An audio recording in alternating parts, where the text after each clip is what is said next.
Baik, Assalamualaikum warahmatullahi wabarakatuh. Okey, kita masuk 12.4. Hari ni kita masuk satu subtopik dulu, okey, iaitu tindakan terkawal dan tindakan luar kawal. Okey, harap dah baca dululah ya, tindakan terkawal dengan tindakan luar kawal. Okey. Jadi ada dua jenis tindakan yang dikawal oleh sistem saraf manusia. Okey, ada dua jenis tindakan, iaitu tindakan terkawal dengan tindakan luar kawal. Tengok tindakan terkawal yang kita boleh kontrol lah. Terkawal ni kita boleh kontrol, dikawal oleh bahagian otak yang kita panggil sebagai cerebrum. Ingat balik dekat bahagian mana cerebrum tu. Bila sebut cerebrum, kita punya fikiran dah terbayang gambar rajah otak, bahagian yang paling besar. Sebab itu dia boleh kontrol tindakan terkawal. Okey, manakala tindakan luar kawal dikawal oleh medula oblongata. Bila sebut je medula oblongata, kita punya fikiran sudah terbayang kat mana kedudukan lokasi medula oblongata dan juga hipotalamus. Hipotalamus ni dekat-dekat dengan kelenjar pituitary, tapi bahagian atas sikit. Nanti cek balik kat mana kedudukan. Kalau lupa, sebab tu masa kita study, kalau lupa cepat-cepat buka buku, tengok balik supaya kita tak tertangguh-tangguh. Nanti kalau lupa baru nak ingat lama-lama tu susah Mana yang lupa, terus buka buku, tengok balik kat mana kedudukan bahagian-bahagian otak yang terlibat dengan dua jenis tindakan ni, terkawal dengan luar kawal. Okey, so sebelum kita pergi lanjut, kita tengok dulu perbandingan antara tindakan terkawal dengan luar kawal. Okey, kita sebut sahaja perbandingan, kita kena masukkan persamaan dan juga perbezaan. So dalam peperiksaan, contohnya kamu boleh buat dalam bentuk jadual. Okey, tapi pastikan ayat-ayat yang ditulis di dalam ruang kotak ini mestilah lengkap. Okey, jangan tergantung. Okey, kita tengok dulu apakah persamaan antara dua-dua jenis tindakan. Okey, kedua-dua, nampak dia buat persamaan, kita sebut kedua-dua. Kedua-dua tindakan melibatkan rangsangan. Okey, mesti dimulakan dengan rangsangan dulu. Okey, apa-apa jenis tindakan kena ada rangsangan. Okey, kemudian impuls. Impuls nak bawa rangsangan, nak hantar oleh neuron, okey, dan juga organ. Jadi empat benda ni dia berkaitan antara satu sama lain. Yang itu persamaan. Okey, perbezaan. Kita tengok yang tindakan terkawal dulu. Tindakan yang kita sedar. Kita sedar. Dah terkawal, kita sedarlah sama ada kita nak buat atau tidak. Tu ikut kehendak kita. Kita yang pastikan dikontrol oleh cerebrum. Okey, melibatkan sistem saraf soma. Sistem saraf ada dua, satu autonomi, satu soma. So yang sistem saraf soma ni lah yang terlibat dengan tindakan terkawal. Okey, dikawal oleh cerebrum. Cerebrum bahagian mana? Bahagian korteks. Okey, bahagian korteks cerebrum, dan melibatkan gerak balas otot rangka. Okey, otot rangka ni otot yang mana? Otot-otot yang terletak dekat bahagian rangka kita lah. Okey, rangka. Sekejap. Laptop. Laptop habis bateri. Okey, melibatkan gerak balas otot rangka. So otot yang terletak pada rangka, contoh rangka dekat lengan, dekat kaki, okey, otot bicep, otot tricep, otot quadricep. Ni bahagian luaran lah, okey, yang rangka ni. Kan rangka yang membaluti rangka adalah otot. So otot-otot tu semua terlibat dalam tindakan terkawal. Okey, kita pergi ke tindakan luar kawal. Apa benda tindakan luar kawal? Maksudnya yang kita tak boleh kontrol. Okey, tindakan yang berlaku secara automatik, tak sempat nak berfikir pun. Dia berlaku dulu. Okey, tanpa kita sedar. Kita tak sedar tapi benda tu berlaku. Okey. Dan lawan kepada sistem saraf soma ni, sistem saraf autonomi. Jadi sistem saraf autonomi ni melibatkan tindakan luar kawal. Okey, dikawal oleh medula oblongata. Ingat kat mana medula oblongata? Dengan hipotalamus, dan melibatkan gerak balas otot licin. Okey, contoh otot licin macam salur darah, okey, esophagus. Okey, benda yang kita tak boleh kontrol, yang melibatkan proses-proses yang kita tak boleh kontrol kan, macam pernafasan macam tu kan. Okey, dan kelenjar. Okey, kelenjar-kelenjar daripada sistem endokrin. Okey. Jadi kalau dalam peperiksaan, sepasang ini dikira satu markah. Bukan satu ni satu markah, sepasang untuk perbezaan. Yang persamaan ni satu markah lah. Okey, pastikan ingat. Macam mana nak ingat? Buat latihan. Kita uji balik ingatan kita dengan cara kita tulis semula. Okey, bila soalan tu kita cuba ingat dulu. Tulis semula. Kena cari jalan yang kreatif supaya kita boleh ingat semua fakta-fakta dalam biologi ni. Alright? Okey, kita pergi fokus kepada yang terkawal dulu. Okey, kita fokus satu persatu. Tadi kita kata tindakan terkawal melibatkan otot rangka. So, otot rangka ni dikontrol oleh cerebrum. Bahagian mana? Bahagian cortex. Okey, bahagian cortex cerebrum. Jadi kita tengok laluan pemindahan maklumat. Okey, mula-mula macam biasa mesti ada rangsangan. Okey, rangsangan sama ada bunyi, sama ada rangsangan tekanan, kesakitan, kita nampak. Okey, macam-macam rangsangan ni pelbagai. Okey, siapa yang mengesar rangsangan? Reseptor. Reseptor ni ada pada organ deria lah, sama ada dekat kulit, sama ada dekat mata, telinga, hidung dan sebagainya. So dia reseptor akan terima rangsangan, kemudian hantar ke mana? Okey, hantar ke cortex cerebrum. Sebab apa cortex? Kita ingat yang tadi terkawal kan? Yang ni kontrol otak. Kita sebelum ni kita kata bahagian otak. Sekarang kita fokus terus direct kepada cortex cerebrum sebab yang ni kontrol terkawal. Siapa yang bawa maklumat impuls itu? Neuron deria. Kan kita ada berapa jenis neuron? Ingat balik. Ada berapa jenis neuron? Sebelum ni kita dah buat ulang kaji kan. Neuron ada berapa jenis? Aisyah, neuron ada berapa jenis? Ingat tak? Mereka ada berapa kawan? Siapa ingat? Batrisha? 3. Okey. Apa dia? Nama dia? Neuron deria. Okey, good. Neuron ganti. Neuron motor. Very good. Jadi yang first ni neuron deria. Cikgu interrupt sikit supaya kamu tak teralik. Jadi kadang-kadang kita dengar saja cikgu cakap. Kita teralik. Jadi kita stop start, tanya supaya semua kita punya deria bangkit semula. Okey, neuron deria hantar kepada cortex cerebrum. Lepas tu hantar ke mana? Neuron motor. So dekat bahagian otak sini adalah neuron geganti tu untuk hantar maklumat daripada neuron deria kepada neuron motor. So neuron motor akan hantar kepada efektor. Okey, dekat sini otot rangka lah. Kalau tulis kat sini otot licin salah lah, sebab otot licin dia terlibat dengan tindakan luar kawal yang tidak terkawal. Kalau kita letak kat sini kelenjar pun salah lah, sebab yang kelenjar tu melibatkan tindakan luar kawal. Kat sini fokus kepada otot rangka. Okey. Lepas tu barulah ada gerak balas. Okey. Kita bagi satu contoh. Satu contoh laluan penghantaran maklumat dalam tindakan terkawal. Okey, yang melibatkan otot rangka. Dia ada banyaklah situasi yang berlaku pada kita setiap hari. Setiap ketika kita akan ada laluan ni. Jadi cuma situasi yang berbeza lah. Mungkin mak kita panggil ke, suruh buka pintu, ataupun bunyi phone, ataupun tadi cikgu bagi dekat Telegram suruh masuk kelas. Semua tu adalah rangsangan yang melibatkan otot rangka. Okey, ini contoh kita bayangkan di dalam kelas. Bayangkan kita dalam kelas mungkin tahun lepas. Okey, rangsangan berlaku apabila guru menyoal murid.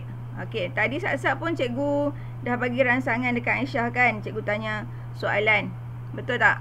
Okey, Aisyah pun angkat tangan, tekan mikrofon untuk buka dan jawab.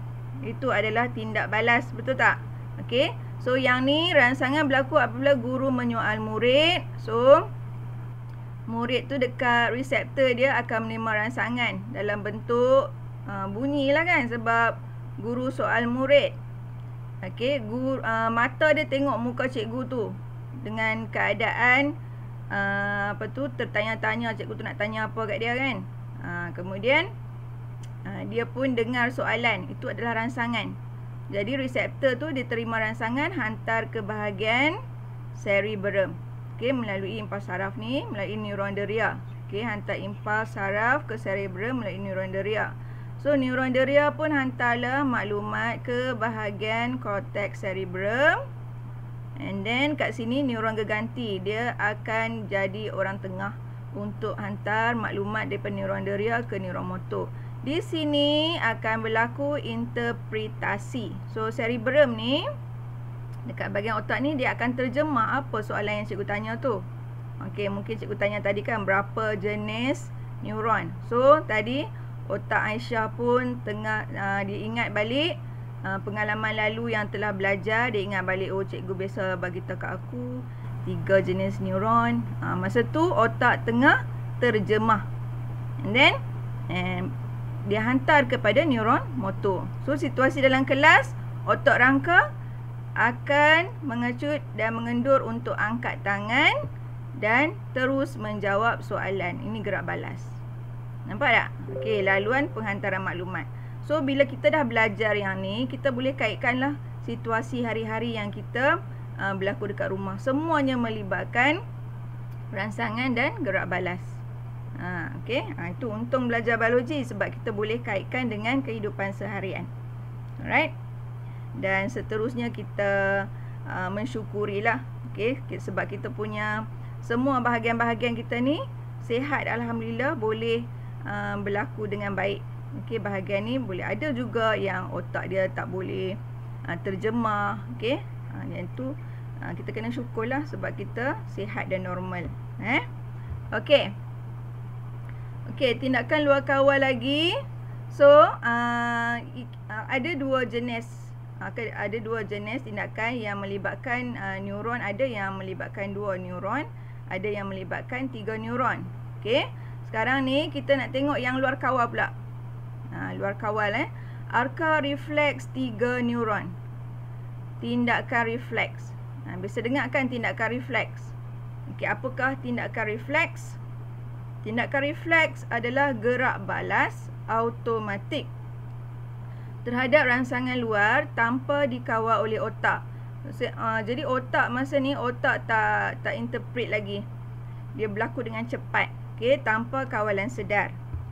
Okey, berlaku dengan cepat dan dikenali sebagai tindakan refleks. Yang ni otak tak kira first punya interpretation dia tak buat lagi. Kemudian tu baru dia buat. Okey. Apakah arka refleks? Arka refleks ialah laluan saraf. Tindakan refleks ni tindakan automatik. Kalau arka ni maksudnya laluan saraf. Maksudnya kita kena tengoklah daripada start, daripada A, B, C, laluan dia tu. Okey. Tarikan tangan contoh yang melibatkan 3 neuron. 3 neuron yang tadi itulah neuron deria, neuron geganti dengan neuron motor. Okey, salah satu contoh apabila kita menarik tangan daripada objek panas. Contoh masa kita masak kan, bila kita masak, masa nak cuci dapur tu ada cerek panas. Lepas tu tangan kita tersentuh cerek tu. Terus kita angkat tangan. Masa tu kita tak fikir dah, cerek ni panas ke tak? Tak fikir dah, terus kita angkat tangan kan? Sebab kita nak mengelak daripada kecederaan. Jadi otak lepas tu baru otak kita interpret. Oh, panasnya cerek ni. Baru dia interpret. Dia angkat tangan dulu, baru otak yang terjemah. Tindakan yang first, angkat tangan dulu. Baru dia rasa panas tu. Okey. Yang ni ingat kalau tarik tangan daripada objek panas, yang tu 3 neuron. Okey. Melibatkan 3 neuron dan saraf tunjang. Okey. Ini contoh juga yang melibatkan 3 neuron. Yang ni dia beri contoh apabila jari kita tercucuk jarum ataupun pin tajam. Masa tengah duk jahit tu, kita tercucuk dan terus kita angkat tangan jari kita tu daripada pin. Okey, kita tengok one by one. Apabila jari tercucuk pin tajam. Okey, reseptor, ingat first kali ni maksudnya rangsangan lah. Bila jari cucuk pin tajam ni, dia dapat satu rangsangan.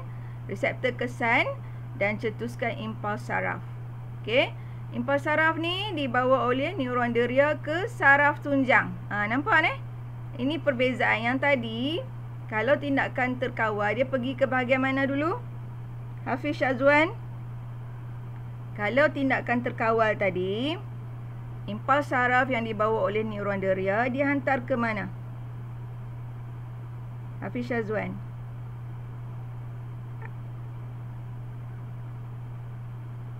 Kat mana? Cikgu ulang balik soalan. Kalau tindakan terkawal, tunggu silap bu, kejap kenapa?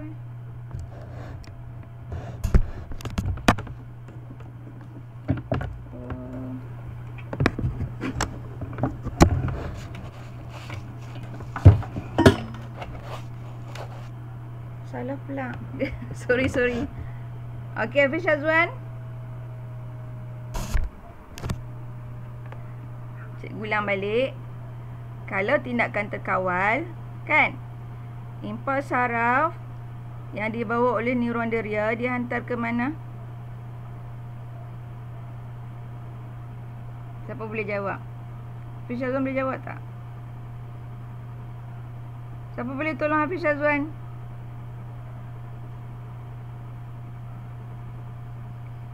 Yang cikgu nak terang sekarang ni tindakan luar kawal. Soalan cikgu, kalau tindakan terkawal, neuron deria bawa maklumat daripada jari ni, kalau rasa sakit ke semua, sekiranya tadilah untuk tindakan terkawal, dia akan hantar ke otak. Tapi dalam kes ni, neuron deria akan membawa impuls saraf tu ke saraf tunjang. Yang kes tadi tu macam dia dapat rangsangan bunyi kan? Dia hantar ke otak sebab rangsangan bunyi ke rangsangan yang kita nak angkat tangan ke semua tu adalah tindakan terkawal. Dalam kes ni, yang ni tindakan luar kawal. So, impuls saraf yang dibawa oleh neuron deria akan dihantar ke saraf tunjang. Ni keyword kat sini, di saraf tunjang. Ini gambar saraf tunjang jangan kata ini gambar otak. Okey, nombor 3. Tengok nombor 3. Nombor 3. Dalam saraf tunjang, impuls saraf dipindahkan dari neuron deria melalui sinaps ke neuron geganti. So ada 3 neuron Neuron deria yang hijau ni, yang kuning neuron geganti. Tengok nombor 4 pula. Nombor 4. Dari neuron geganti, impuls saraf dipindahkan ke neuron motor. Yang biru tua ni adalah neuron motor. And then neuron motor, dia akan alirkan impuls saraf ke efektor, iaitu otot, supaya jari dialihkan dengan cepat. Ingat step. Okey, yang ni laluan semua ni kita panggil arca reflex. Laluan daripada nombor 1, 2, 3, 4, 5 ni dipanggil arca reflex. Faham tak Hafiz Syazwan? Cikgu nak dengar suara ni.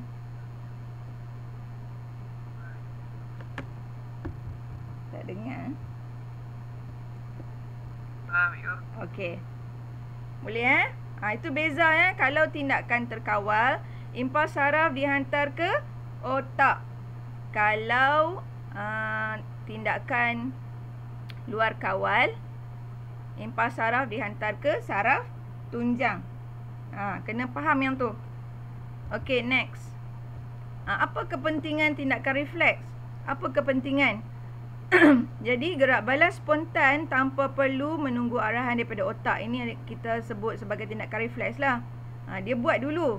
Gerak balas tu berlaku dulu, tak payah otak bagi arahan. Kenapa penting? Sebab nak mengelakkan daripada kecederaan serius. Jadi masa tambahan untuk otak menganalisis maklumat sebelum mencetus gerak balas boleh menyebabkan kecederaan serius. Maksudnya kalaulah laluan tadi, impuls saraf tu dihantar ke otak dulu, jadi otak tu dia akan tafsir lambatlah sikit. Gerak balas tu berlaku dengan lambat kalau kata impuls saraf tu dihantar ke otak dulu. Jadi dalam kes ni dihantar ke saraf tunjang dulu supaya gerak balas berlaku dulu. Barulah otak terjemah. Nampak nah? Okey. So, tindakan ini dia melibatkan saraf tunjang. Jadi, otak hanya tumpu kepada aras pemikiran yang lebih tinggi. Lepas berlaku tu baru dia akan berfikir. Macam tadi kan, dia angkat tangan dulu, mungkin dah terkena kecederaan dekat jari. Lepas tu otak baru berfikir, aku nak kena buat apa? Okey, letak ubat ke? Ataupun nak ambil air ke? Okey, untuk sapu krim ke? Jadi, masa tu otak baru berfikir. Nampak? Okey. Yang kedua, yang maksudnya tadi tu kepentingan dia untuk mengelak daripada kecederaan serius.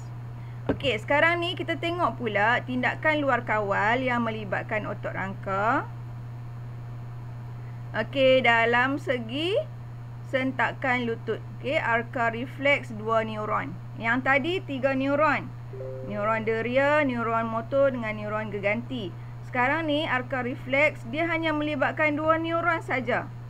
Yang ni neuron geganti tak ada. Yang ada neuron deria dengan neuron motor. Oh, ada pula cikgu no macam tu. Adalah. So, kena ingat yang 3 neuron, dia situasi dia macam tadilah. Apabila kita sentuh objek panas ke, ataupun kaki kita terkena paku ke, jari kita terkena pin ke, yang tu 3 neuron. Kalau 2 neuron ni, satu ni contoh dia adalah arka refleks sentakan lutut. Okey, sentakan lutut. Okey, sentakan lutut ni macam kita nak, macam doktor dia nak cek saraf. Kan, pergi dekat doktor, mungkin dia kata kaki dia tu ada problem, so doktor suruh dia duduk atas kerusi, lepas tu silang kaki.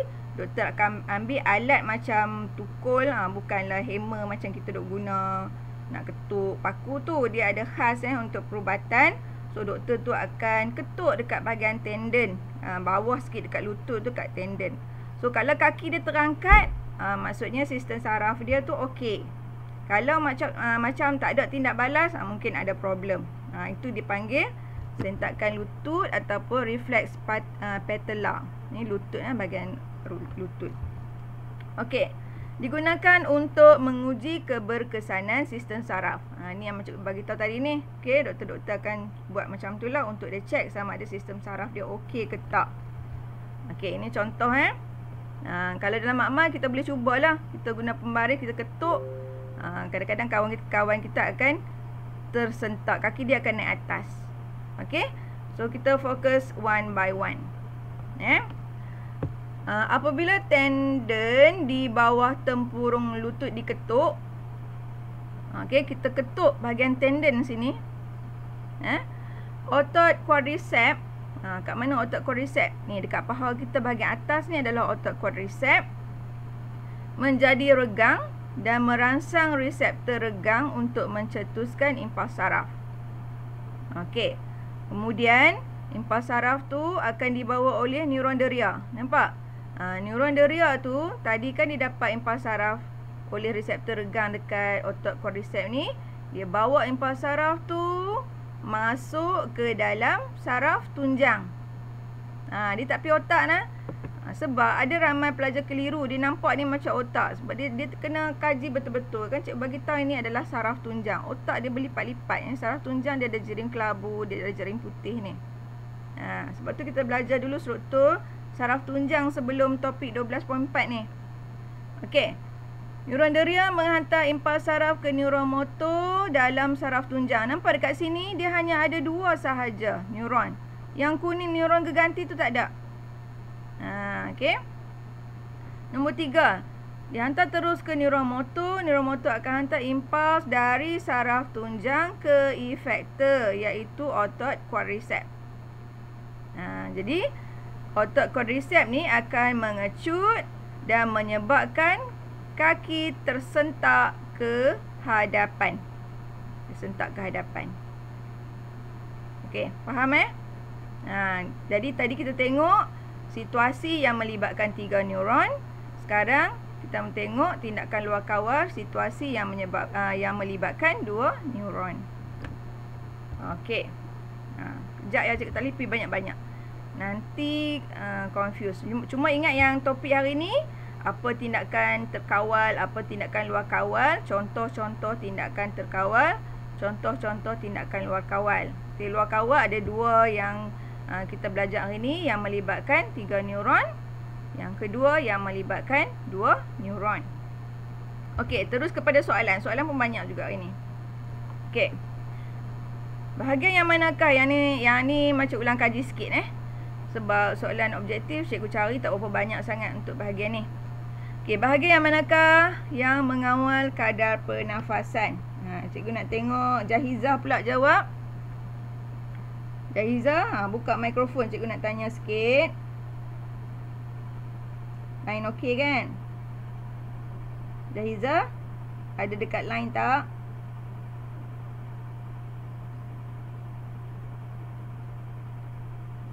Okey tak? Mana Jahizah? Solehah? Ya. Okey, good. Solehah, cikgu nak tanya boleh? Okey, now cikgu nak tanya apakah bahagian A. Tanya lu, tak mau jawab soalan kita, tanya lu bahagian A nama apa? Bahagian A. Boleh jawab tak? Tak tahu, abang tak tahu. Tak ingat. Okey. A ni sama ada kelenjar pituitari atau hipotalamus. Tapi kalau kata kelenjar pituitari, dia ada macam ada tombol sikit kat bawah ni. So A adalah hipotalamus. Okey. B. B tak kata ingat. B boleh ingat. B apa? Mula huruf M. Siapa boleh ingat? Siapa boleh tolong? Solehah. Medulla oblongata. B adalah medulla oblongata. Kena cari jalan cari jalan macam mana nak ingat. Peringkat kamu ni kamu kena ingat lokasi dan juga struktur dia, nama apa dan juga fungsi dia. Alright. Okey, C. C senang kan? C apa? Cerebrum. Ejaan betul D adalah cerebellum. Okey. Kalau mengawal kadar pernafasan, yang ni tindakan terkawal ke luar kawal? Luar kawal. Luar kawal. So siapa yang bertindak? Siapa yang kontrol? Medulla oblongata. Very good. Okey. Medulla oblongata. Okey, senang je ni. Senang tak senang pun nanti takut dia kata 5 macam-macam lagi topik, takut lupa. So sentiasa buat ulang kaji sikit-sikit. Contoh, satu hari buatlah 5 soalan objektif, jangan tinggal. Semua subjek macam tu. Cuba-cuba kamu buat santai-santai. Jangan stres-stres, lama-lama dia ingatlah. Alright. Okey, terus ini satu saja soalan objektif. Kita masuk praktis formatif 12.4. Ini pada buku teks.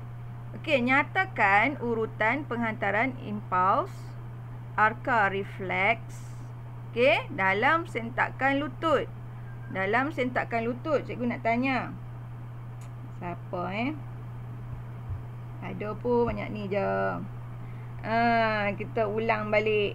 Aisyah pula. Aisyah, kalau sentakan lutut, berapa dia punya neuron dia? Neuron dia. Berapa neuron yang terlibat? Aisyah. 2. Okey, good. 2 2 neuron yang terlibat, iaitu neuron deria dengan neuron motor. Sekarang dia nak urutan. Jadi kamu tengok balik gambar rajah ginilah. Okey, ingat balik laluan dia. So, ini adalah laluan dia lah. Reseptor hantar ke neuron deria. Lepas tu melalui sinaps ke neuron motor. Sinaps ni maksudnya kat saraf tunjang lah. Okey, yang ni saraf tunjang lah. Okey, kemudian efektor. Okey. So, yang tu untuk bantu kamu ingat balik apa yang kita boleh kaitkan dengan tindakan refleks. L, lentingan lutut ni sentakan lutut lah. Lenting tu maksud sentakan lutut. Okey. E, elak kecederaan. S, serta-merta. Ini semua adalah keyword bagi tindakan refleks. S, dia melibatkan saraf tunjang. S, berlaku secara spontan. Tindakan yang berlaku secara spontan. Ini cara kita nak study. Kalau ada kamu ada pen warna-warni, boleh tiru untuk kita tak lupa keyword-keyword penting. Dalam bio ni, dia pun cari keyword-keyword penting. Okey. So, kalau disuruh ini soalan nyatakan. Tapi cikgu nak kamu tulis juga dia punya penerangan supaya kita ingat. Okey, so ceritalah balik. Apabila tendon di bawah tempurung lutut diketuk. Okey. Otot apa tadi? Otot quadriceps menjadi regang dan rangsang reseptor regang untuk cetus impuls saraf. Lepas tu neuron deria hantar impuls saraf ke neuron motor dalam saraf tunjang. So neuron motor hantar balik impuls itu ke otot. So otot akan kecut dan kaki tersentak ke hadapan. Full marks. Okey, ada lagi soalan nombor 2. Salah satu contoh tindakan refleks adalah menarik tangan apabila tersentuh objek panas. Takrifkan tindakan refleks. Takrifkan tindakan refleks dan nyatakan kepentingannya. Disuruh takrifkan apakah maksud tindakan refleks. Okey. Kita bagi tahulah tindakan refleks ni adalah tindakan yang automatik. Penting sebab nak lindung diri daripada keadaan berbahaya dan dapat menjamin kemandirian dalam persekitaran yang sentiasa berubah. Okey. Ini contoh. Ini melibatkan 3 neuron. Deria berganti dengan motor. Okey. Bezakan antara tindakan terkawal dengan tindakan luar kawal. Okey, ada 2 cara macam mana nak jawab. Satu, mungkin kamu nak buat dalam bentuk jadual sebab ada perkataan beza. Ataupun kamu nak buat dalam bentuk ayat. Tapi pastikan dalam setiap ayat ada perbezaan. Dengan mana kita gabungkan 2 itu dengan perkataan manakala. Ini lebih jelas. Okey. Contoh hak warna biru ni kita cerita pasal tindakan terkawal kan. Kemudian kita sambunglah manakala tindakan luar kawal ialah tindakan yang tidak boleh dikawal oleh kesedaran kita. Ini kira satu markah je. Okey, so gabungan 2 ni satu markah. So kat sini ada 4 perbezaan. Okey, 4 perbezaan antara terkawal dengan luar kawal. Yang macam cikgu terang yang first tadi slide kan. Okey. Seseorang telah kehilangan kaki akibat penyakit tertentu. Okey, tapi masih boleh merasa kesakitan. Okey, pada bahagian dipotong. Jelaskan mengapa. Sakit tu sebab dia masih ada neuron dekat dia punya kaki. Keadaan ini disebabkan masih terdapat neuron deria.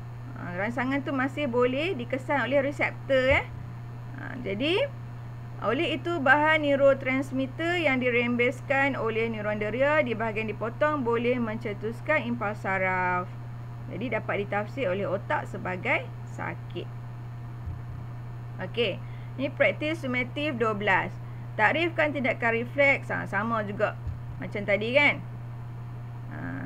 Gerak balas yang pantas dan automatik tanpa melibatkan pemikiran dapat lindung kita daripada berbahaya dan menjamin kemandirian. Sama juga.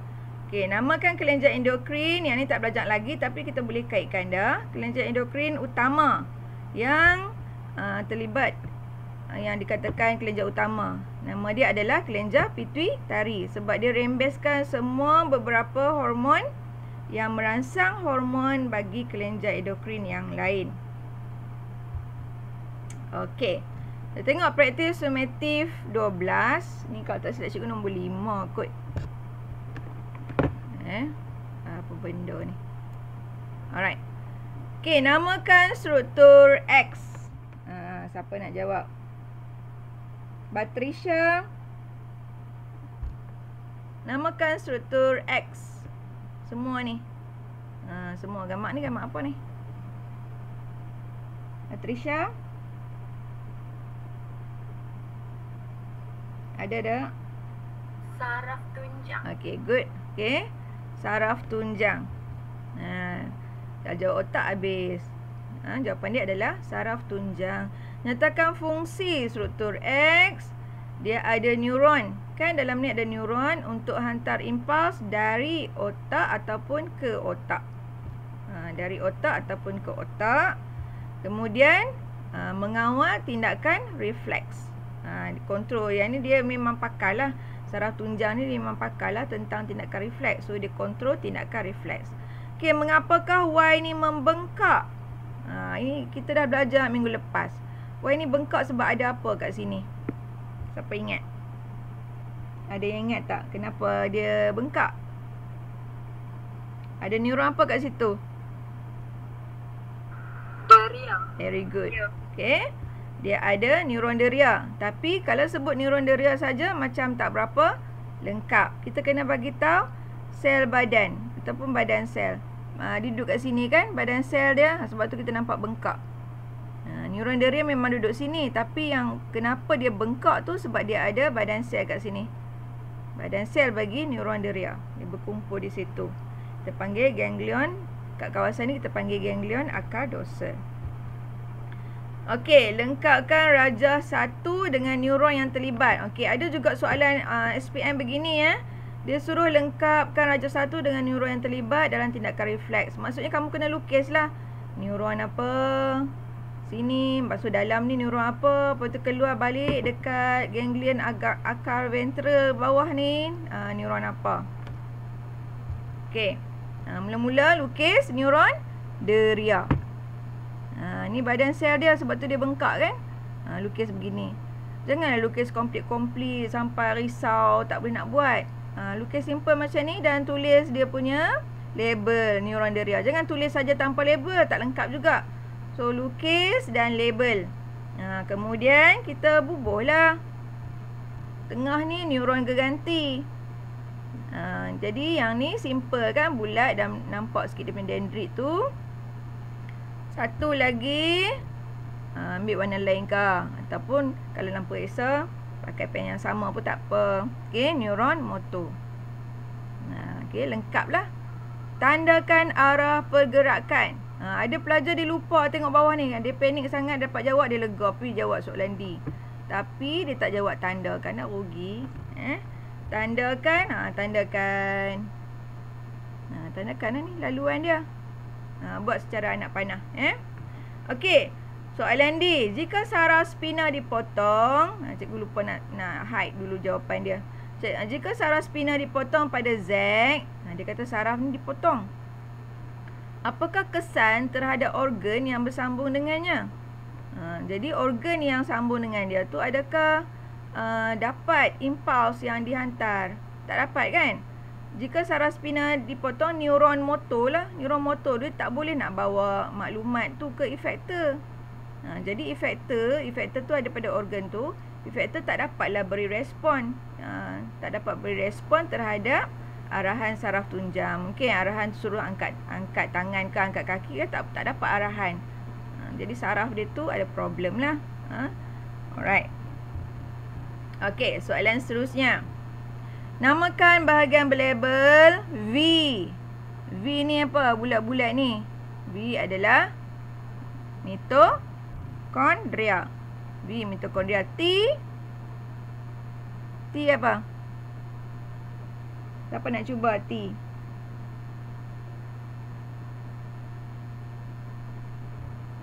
Ada nak cuba? U? Tak mau. Siapa pun tak mau cuba. Neurotransmitter. Okey, boleh. U kita boleh juga sebut neurotransmitter. Ni vesicle. U ni vesicle. T ni boleh juga sebut neurotransmitter sebab dia mungkin, tapi kan kamu tengok betul-betul dia tak tunjuk pun dekat bintik-bintik tu kan. Dia tunjuk dekat ruang-ruang yang kosong tu. Jadi T tu lebih tepatnya adalah synapse. U vesicle yang ada neurotransmitter. Hati-hati Okay, V mitokondria. Okay, namakan bahan kimia. Baru boleh jawab neurotransmitter tu. Namakan bahan kimia yang terkandung dalam U neurotransmitter. Okay, contoh neurotransmitter: asetilkolina, dopamina, noradrenalina. Kan nama sedap-sedap ni neurotransmitter ni. Okay. Bongosynapse. Ni bongosynapse. Yang pink ni kita panggil bongosynapse. Okey, mengandungi banyak V, ada banyak mitokondria. Ni soalan ni selalu sangat ditanya. Apakah fungsi V?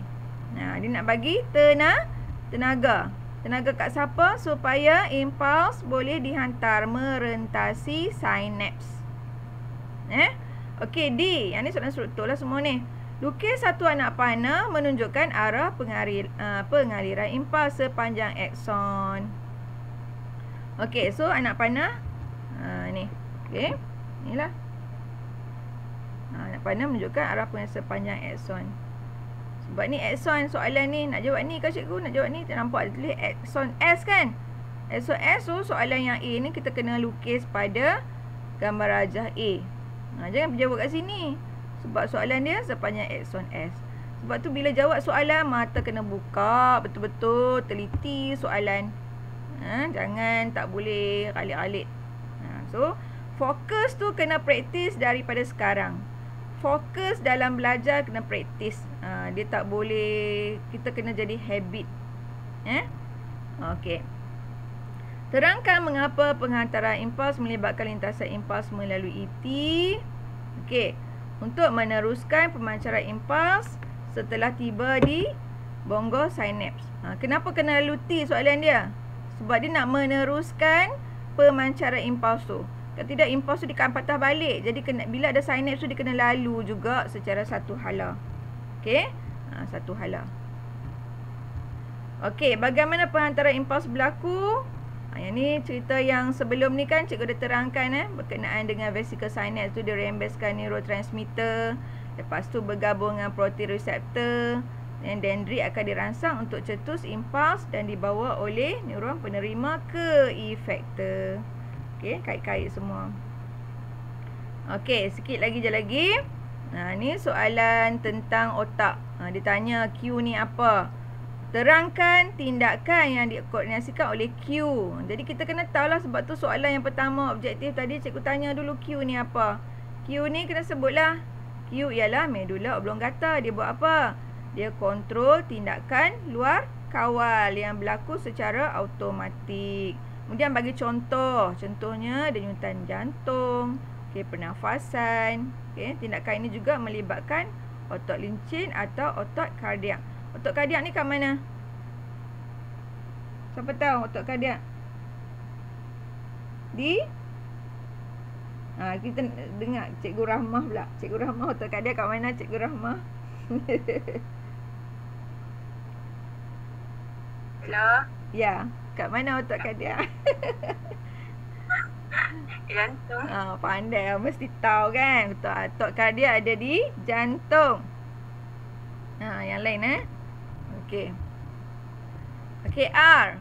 R ialah cerebrum yang kontrol. Tadi ditanya kan, Q dah jawab. So R. Dia sekarang ni soalan dia tak direct Dia bagi maraja, dia tanya, lepas tu dia suruh terangkan. Maksudnya kita kena tahu dua lapis ni, dua aras pemikiran. Satu kena tahu nama, satu kena tahu fungsi. Bagi tahulah R ialah cerebrum, tindakan terkawal yang boleh kita kawal dan kita sedar. Kemudian bagi contoh, kemudian kita bagi tahu otot yang terlibat. Semua yang kita belajar pada slide yang awal-awal tadi. Okey, habis. Tenen, kita ada tugasan. Jangan bimbang, semua dah bincang ni. Bioscore pun boleh rujuk buku teks. Tinggal rajin tak rajin je. Siapa rajin dapat hadiah. Betul tak Batrisha? Batrisha dapat hadiah dah. Setakat ni Batrisha yang dua hantar homework. Yang lain cikgu tak nampak. Dia masuk kelas je tapi homework tak hantar. Okey. Praktis formatif 12.4. Praktis summatif 12 ni muka surat 242. Nombor 5 dan 6. Yang ni pun kita dah bincang. Okey. Berita baik. Berita baik. Esok tak ada kelas. Tapi cikgu nak bagi masa untuk kamu buat pembentangan. Kali ni tak payah buat video. Kamu buat je PowerPoint, hantar kat cikgu. Kemudian nanti cikgu akan share slide tu, kamu terang. Boleh tak? Macam tu. Sebab hari tu kita try buat video, ada problem sikit kan. Ada yang tak sempat buat lah apa semua. Tak apa, next time kita buat lagi video tu. Tapi untuk hari ini, untuk bab ini, cikgu bagi siap-siap dah grup. Ni nama-nama yang, ini bukan kumpulan kamu kena buat sendiri. Cikgu bubuh juga, mana tahu ada kawan-kawan kamu yang nak masuk balik kelas dan buat. Screenshot kan. Kalau tak ada pun tak apa, cikgu akan bagi slide ni yang page ni dekat Telegram. So, ini adalah penyakit banyak nah. Ini ada lagi banyak sebenarnya, tapi untuk kita punya skop form 4 ni ada banyak ni lah penyakit. Sklerosis berganda. Abid tak masuk ini. Abid. Ruzairi, Farhana, Alisha. Alzheimer, Aisyah. Parkinson, Adam. ALS, Jahiza. ADHD, Edina. Autism, Batrisha. Khairul Rizwan. Semua ni lah. Epilepsi, lumpuh otak. Cari dekat internet, banyak gambar, banyak info. Kena cari. Kalau lah kamu nak tukar suka sama suka pun boleh. Ada komen apa-apa? Nak tanya? Cikgu nak bila itu? Nak bila? Minggu depan. Hari Khamis. Kita bentang setakat mana yang kita boleh dapat. Nampak lagi seminggu. Sempatlah siap. Lagi satu. Esok cikgu kita tak masuk kelas. Esok cikgu bagi masa untuk kamu buat ni. Cari maklumat. Boleh Boleh tak boleh? Nak dengar suara Aisyah boleh tak? Hafiz boleh Hafiz? Boleh. Okay, good.